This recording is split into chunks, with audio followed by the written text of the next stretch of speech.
When did Fidel Castro take over Cuba?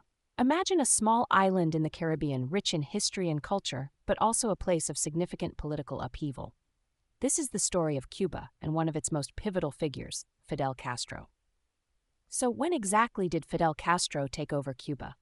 To understand this, we need to go back to the 1950s. On July 26, 1953, Fidel Castro led a group of 150 rebels in an attack on the Moncada Barracks in Santiago de Cuba. Although this initial attempt failed, it marked the beginning of the Cuban Revolution. After spending time in prison, Castro was released in 1955 under an amnesty from the then president, Fulgencio Batista. Castro then traveled to Mexico, where he met Che Guevara and other key figures who would join him in his revolutionary quest. In November 1956, Castro, along with about 80 insurgents, including his brother Raúl and Che Guevara, set sail from Mexico on the yacht Granma, heading back to Cuba. They landed in the Oriente province on December 2, 1956, and began their guerrilla war against the Batista regime. The revolution gained momentum over the next 2 years.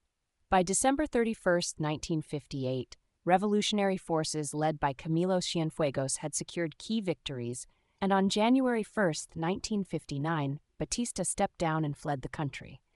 This marked the end of the Batista regime and the beginning of a new era in Cuba. On January 8, 1959, Fidel Castro arrived in Havana, and by February 16, he became the prime minister of the revolutionary government, replacing José María Cardona.